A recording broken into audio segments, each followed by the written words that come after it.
Hello and welcome back to my channel. I have this project is newish to me. I have heard about it before, but I've never done it and I've never seen it done this way, but it's worked out so well. I actually did it for a friend of mine and then it worked out so good. So then I decided to do it with something that I had. So let me kind of give you a little bit of background. So a friend of mine reached out to me and asked if I could help her with a project. Her daughter had drawn this like picture for her grandpa, my friend's dad, and it was the last picture she drew him right before he passed away. And so she kind of wanted to preserve that in a new way. And so we tried this process, which is usually used on photos, and it worked.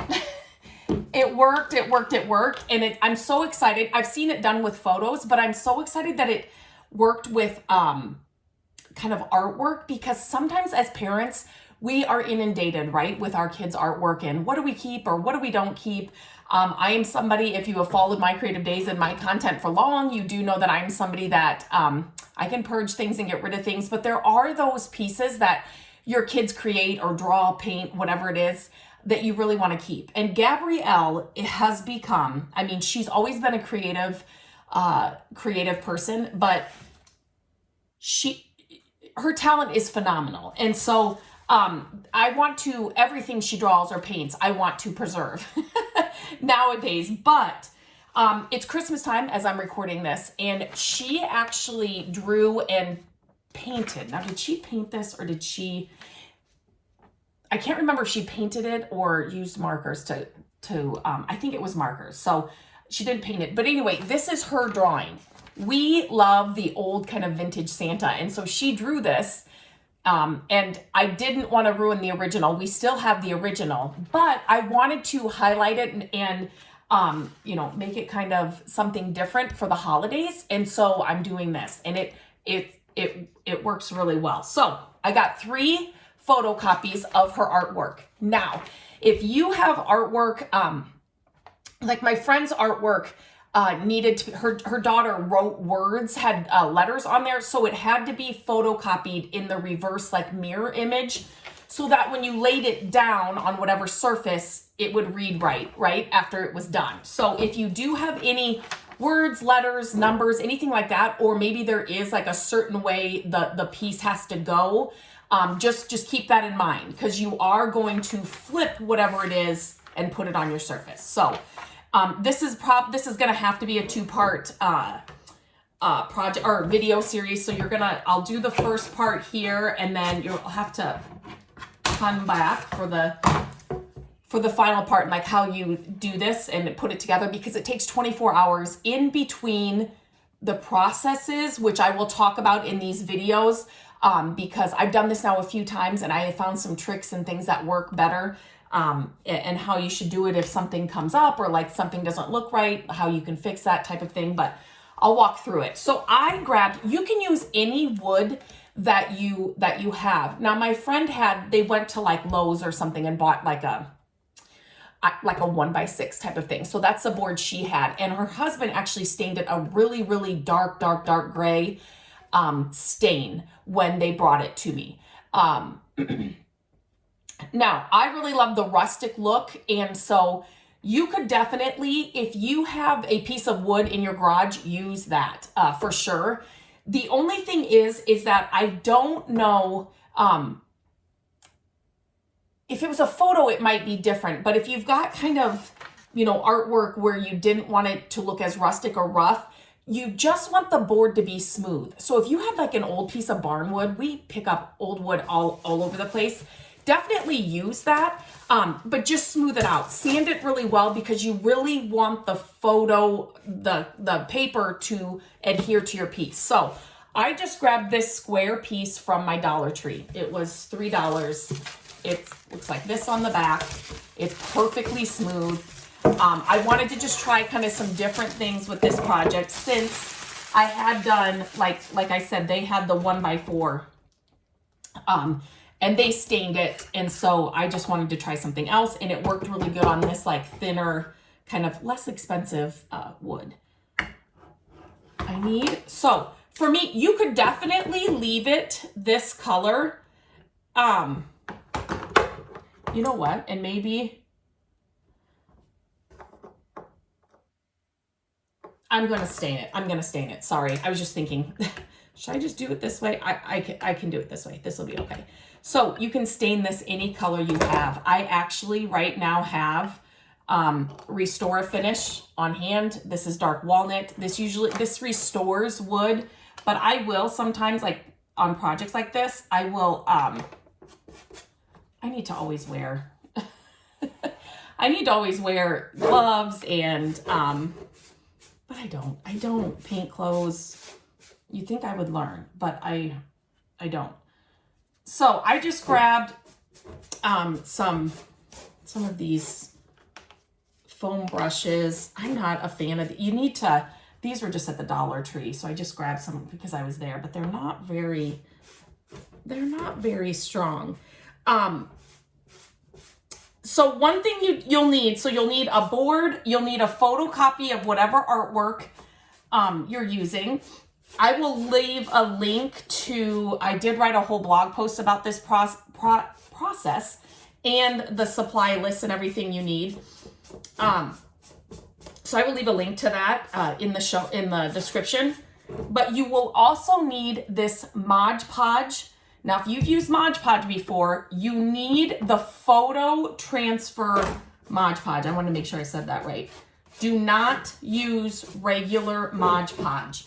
And I will also tell you, if you check the link in the blog post, they have this in a set that is, it's got these foam brushes. It's got the, I'm going to call them scrapers. I know that's the wrong word, but instead of using a credit card, which is what I had to use, it's got kind of some scrapers that's going to remove any air bubbles you have.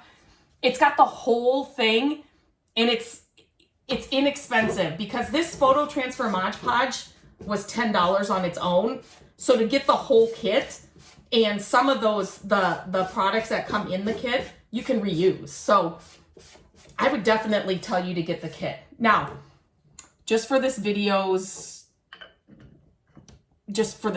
I am not going to stain the sides right now, but I normally would, right? So I will do that, not on this video, but I will stain the sides as well. Now, you want this, whatever stain that you put on your board, or if you're just doing it, you don't want to stain it, that's fine too.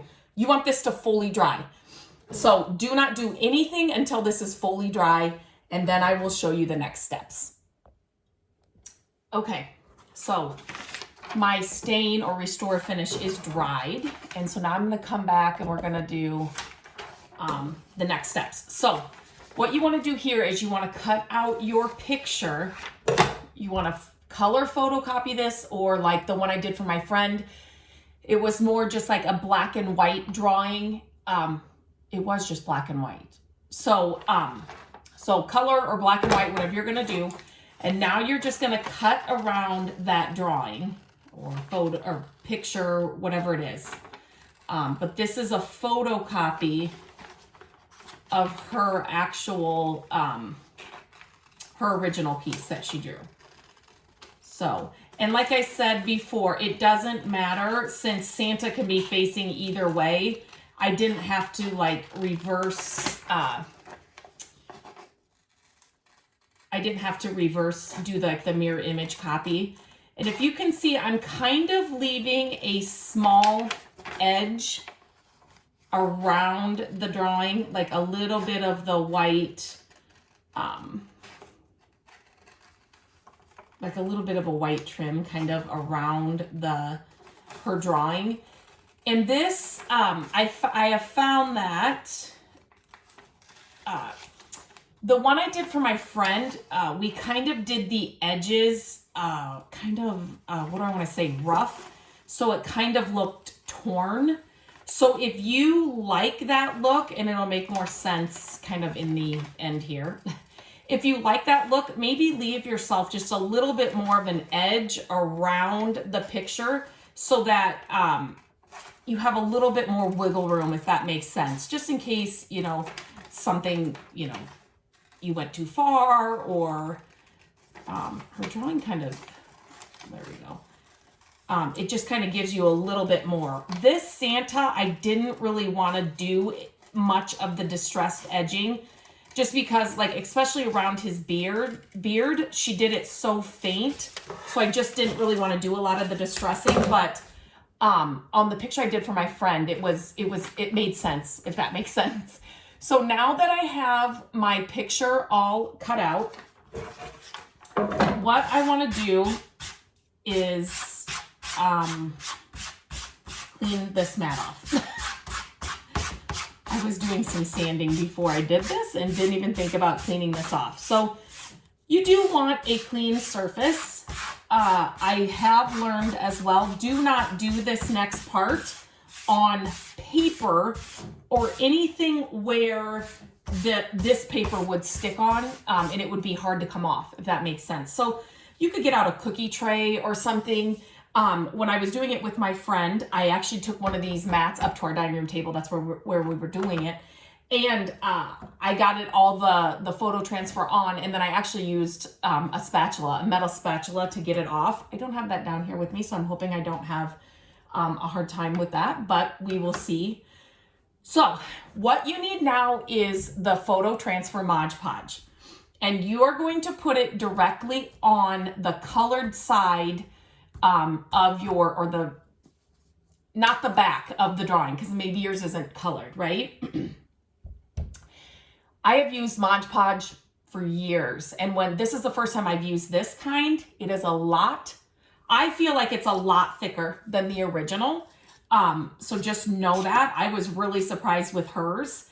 I don't know if mine seems to squeeze out a lot better than hers did, so I don't know, if she had hers longer or whatever, but it was a brand new bottle. But hers, it was so thick. I don't know, this one's not as thick. So just keep that in mind, because when you're applying this to your artwork, you definitely, with hers, since it was so thick, I was tearing it in some places. So mine is not as thick. So I don't know, like I said, I just don't know if hers was like older or something. And that's why it was so thick, but mine even spreads better. Now this gets messy. You will get it on whatever surface you have it on, because you want to get it, please don't curl under. You want to get it all the way to the edge. Okay.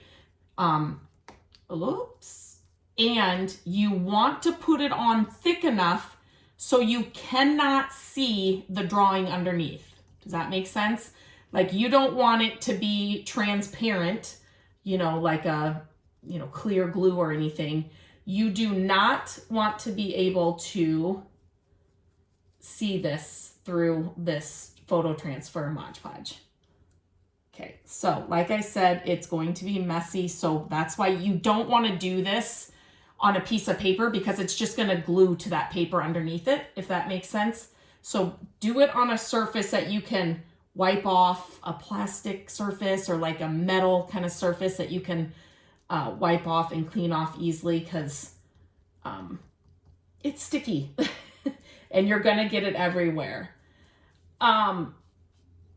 Okay, so I just want to make sure it's pretty even, right? You don't have a ton of, let me just set this down. And that worked well.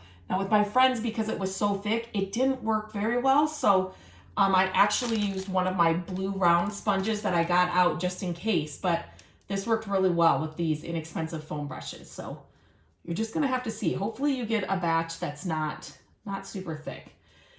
Okay, so I basically, now what I wanna do is figure out where I'm gonna put that. But I want you to see that you cannot see the picture through that, right? It's covered a lot. So now what you need to do is, if you have two hands, you have somebody else that can help you with this, definitely do that. Let me just move this over so you can see what I'm doing. Oops, that's okay. Just so that you can position it straight and all of that. So what you're gonna do now is, don't let this sit too long like I'm doing right now. You kind of want to, just because you don't want it You don't want that glue. Be very careful as you're lifting it up, just again, so you do not tear it. And now you want to find the center, wherever you're putting it on your board. Like I said, it's just sometimes easier when you have an extra set of hands. Okay, so now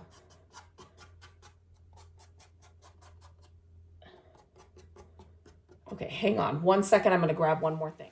Okay, so I just grabbed, get a towel or a damp rag near you at this point, because I kind of learned the hard way. It's totally fixable, but if you can do it now, it's better. So now use some kind of straight edge, credit card, think that. If you do buy the kit that I have linked in the blog post, a kind of an edge like this, what I'm using here, comes in that. So that's really nice. So what I'm doing now is I am getting rid of all of the air bubbles. So I'm just scraping that, and then I want to get this excess glue off now. I'm going to put that right back on. That's okay. That's okay. Okay. See how delicate it is? You just have to be super careful. So I'm hoping that's going to be okay. If not, that's okay. That's why make a few copies, just because if it does mess up. So this glue, you know, whenever I've worked with Mod Podge, and I've even used just like school glue when I need to do a Mod Podge project, because it kind of does the same thing. Oops, be careful, Lindsay. I'm talking and then it dries clear. This stuff does not when after you do this and you get it on the board, if this makes sense. So all of this that's on the board right here, it will show up after it dries. And so I have found a way that it's a little bit of sanding when everything dries, that'll help get rid of it. But if you can not get as much on there, if that makes sense, if you can alleviate this now, do it. It's just going to make it easier for you in the end. So if you can get like most of that white kind of glue off, you'll just thank me in the end. So it's just going to be a lot easier to sand and kind of finish in the end. Like I said, the 2 times, well, I've done it more than 2 times, but with like the 2 different projects, I've done her Santa now a few times. The 2 projects that I've done it with, it's been on stained wood. So I don't know, you know, if I would have left this wood, you know, as is, how this glue would, I would think it would be the same kind of scenario. You would want to get off that excess glue, you know, sooner than later. And see now, like, I wish I would have done this with my other ones that I've done right away. This, I just grabbed a paper towel quick so I could come back in and film. But this is literally, it's not soaking wet by any means, because you do not want, this has to dry, and you do not want to get it soaking wet right now. Still have some excess glue under there. It's okay. The excess glue I'm not worried about. I just want the air bubbles out. Whoa. See, right there, you tear it. If you're just, because if you think about it, it's all, you know, it's paper, and it's, when it gets wet, it wants to tear, which on my friends, it really looks, I mean, the edges, if they're kind of rough, and it really looked really cool. And I've seen people do these with like photos where the edges are like that. Again, you do not want to put water or get the top of this wet. That you will be doing that later after this dries, but right now, just the edge. Just get off the glue that's come out on the wood, if that makes sense. Just because that's gonna help you when it's all dry and you need to do the next steps. If you had a really dry, damp rag, this would be better. Just don't do, just because the paper towel wants to crumble. Another tip that I have found, I'm not gonna do this now because I'm here filming, but if you get down eye level with your piece, so I would get down on the floor on my knees and then look at it kind of, you know what I mean? Like the, you know, where your head is, you can kind of see the air bubbles better. So, but I'm going to leave it, I think, right now. I like it. I think the air bubbles are fine. I'm not going to mess with it. And so I just kind of want to show you, you can kind of see him, you know, popping through there. But now this needs to sit for a full 24 hours. Do not touch it. You just want to let it sit, put nothing on it. I just moved mine, you know, just away in the kitchen and just left them up there when we were working on them. And then there's more work to do after it's dry, but just let this sit for a full 24 hours. Do not rush this kind of dry time. You definitely want to give it that full 24 hours because it's really cool what it does. But so I will let this sit for 24 hours. And then in the next video, I will show you how to kind of finish this process. And then some of the tips that I learned about, you know, after it dries and trying to get kind of the finished product done and what I kind of learned, some tips and things that actually worked for me. So, okay, so stay tuned for that second video.